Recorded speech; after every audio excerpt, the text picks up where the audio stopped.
Nouveau jour de procès pour Philippe Leclerc. Sa santé mentale est-elle, oui, la cause du drame? Et les comportements agressifs auront-ils raison du corps enseignant de la région? Voilà les questions qu'on s'est posées pour vous.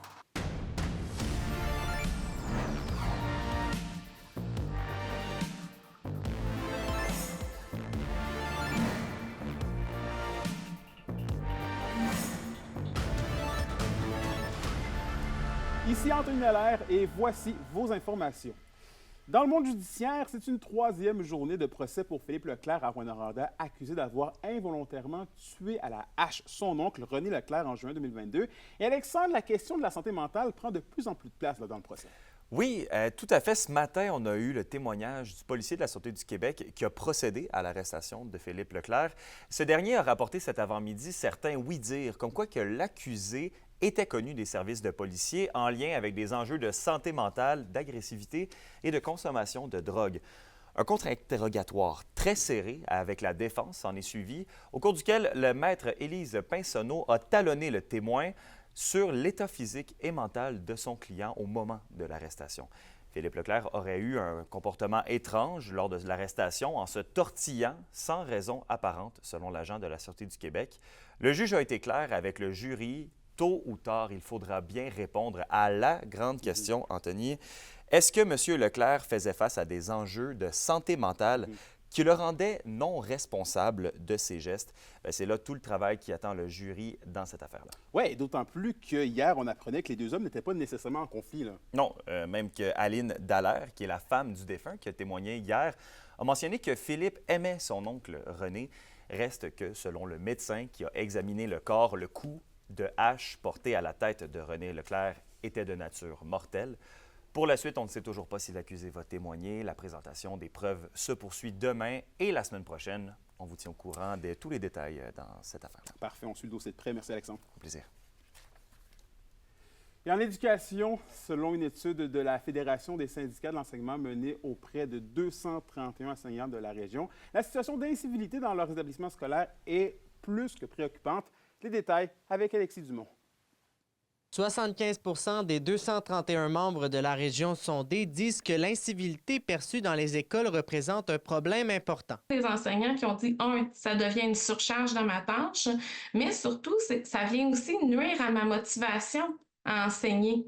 Et là, on sait qu'on a un problème de pénurie de main-d'œuvre, on a un problème de rétention des enseignants, alors quand 80 d'entre eux disent que les incivilités nuisent à leur motivation, c'est important de s'en préoccuper. Des comportements qui ont été observés chez plusieurs jeunes.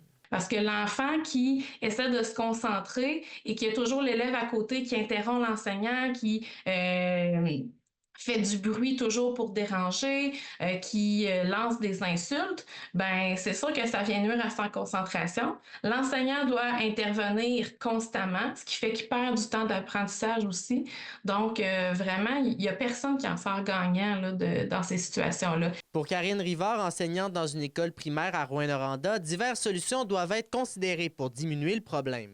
Il faut que ça change dans nos milieux, ce côté-là, d'assurer qu'il y ait un plus grand respect, qu'il y ait moins d'incivilité, puis probablement que ça va être une bonne roue qui va tourner parce que si on essaie d'améliorer ce côté-là au niveau des élèves, on se dit probablement que la violence, comme en ce moment, la violence dans les écoles, il y en a énormément. Et probablement qu'à un moment donné, ça va diminuer là aussi. C'est important de prendre la situation en bras-le-corps, d'intégrer les enseignants dans la solution pour s'assurer de répondre comme il faut aux besoins. Mais ce n'est pas que les jeunes qui font preuve d'actes d'incivilité, les parents également. Un enseignant sur 4 en région et on tombe à un enseignant sur 3 au Québec qui est la cible d'incivilité de la part des parents aussi, au moins une fois par mois. D'ailleurs, plusieurs autres consultations seront effectuées prochainement afin d'aider à améliorer le climat de travail et le climat de vie à l'intérieur des écoles. Alexis Dumont, RNC Nouvelles. Et l'UQAT et l'Institut national de recherche scientifique innovent. Les deux institutions seront les premières au Canada à mettre sur pied des programmes en français de maîtrise et de doctorat en études autochtones, et ce, dès 2025. On écoute à ce sujet le directeur de l'École d'études autochtones de l'UQAT. L'UQAT est déjà bien spécialisé justement en ce qui a trait aux études autochtones. Concrètement, c'est quoi le travail qui va pouvoir être fait dans ces deux programmes-là et qu'est-ce que ça va apporter de plus justement de ce qui se fait déjà à l'UQAT? Bien, vous avez raison de le dire. Ça fait déjà longtemps qu'on travaille sur les questions autochtones avec les partenaires autochtones.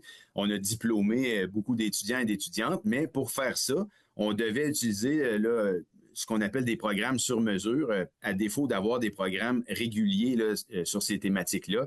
Fait que ça tenait un peu avec du duct tape, là, on va dire, si vous me passez l'expression.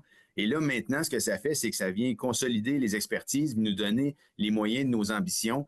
Donc, autant là, en termes de structuration des programmes, avec une offre de cours vraiment prévue pour ça. Donc, toutes sortes de cours de différents types, là, des séminaires pour vraiment discuter en groupe, des ateliers pour aller travailler de façon plus pratique, des cours qui vont parler de l'histoire, de l'épistémologie, là, qui est un grand mot pour parler de comment les connaissances sont générées, de l'éthique aussi, comment se comporter lorsqu'on travaille avec les communautés ou les organisations ou les personnes autochtones et tout ça. Alors, avant, on le faisait, mais des fois, il fallait faire des cours en supervision, un à un, parce qu'il y avait pas, on n'avait pas assez d'étudiants ou d'étudiantes, ou bien c'était pas dans un programme là, formalisé.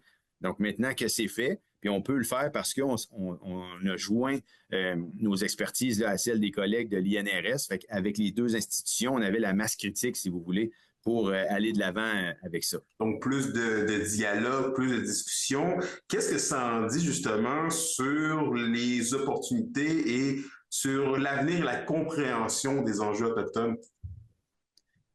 Bien, il y a encore beaucoup de travail à faire, là, forcé de le constater. Puis nous, on réussit à faire le petit bout qu'on est capable là, dans la mesure de nos moyens. Mais là, justement, avec ces programmes-là, on a plus de moyens.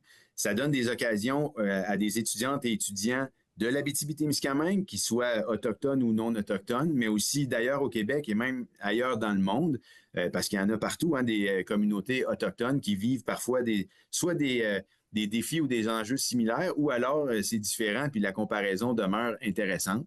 Donc là, ça nous donne une sorte de force là, multipliée pour faire des travaux sur toutes les questions qui sont d'intérêt pour les partenaires autochtones. Parce que ce qu'il faut savoir, c'est que l'approche qu'on privilégie, c'est vraiment une approche du bas vers le haut, où on est à l'écoute, on va dans les communautés, on assiste à des rencontres, on discute avec les organisations, les personnes, puis là, on essaie de voir sur quoi ce serait intéressant de travailler, comment on pourrait faire avancer des choses conjointement, plutôt que nous, de sortir de l'université puis dire « Hey, on a une bonne idée, on va travailler là-dessus ». Pour nous, ça, c'est moins intéressant. Et au culturel, la Maison des jeunes de Rouyn-Noranda organise ce soir un spectacle pour les adolescents au Paramount. Les jeunes 12 à 17 ans sont invités à ce show pour ados dès 18h30. Guillaume Laroche, DJ Charme, Syncops et Black Life seront là pour faire danser et chanter vos adolescents toute la soirée. Il y aura aussi des prix et des surprises durant la soirée. L'événement est gratuit. Et au sport, les athlètes de la semaine au cégep de l'Abitibi-Témiscamingue sont les nageurs Victor Blais et le joueur de hockey Zachary Provencher. Durant sa première compétition collégiale, Victor a remporté l'or au 100 mètres brasse et le bronze au 100 mètres 4 nages individuels. Avec sa performance au brasse, il se classe au 2e rang au Québec et au 13e rang du Canada chez les 18 ans. Et pour ce qui est de Zachary, il a dominé la feuille de pointage avec ses 5 buts et ses 2 mentions d'aide au cours du week-end, ce qui lui a permis de se hisser à égalité au premier rang des compteurs de la 2e division. Et à la météo de l'Abitibi-Témiscamingue pour ce soir et cette nuit, c'est de la pluie avec des minimums oscillant entre 2 et 3 degrés Celsius. Pour la journée de demain, même scénario avec des maximums entre 5 et 6 degrés Celsius. Et finalement, en aperçu pour la journée de samedi, c'est de la pluie avec des maximums de 3 degrés Celsius. Et voilà, c'était vos informations régionales. Merci encore une fois d'avoir été des nôtres ce soir. Nous, on se dit à demain pour la suite des choses. D'ici là, prenez soin de vous.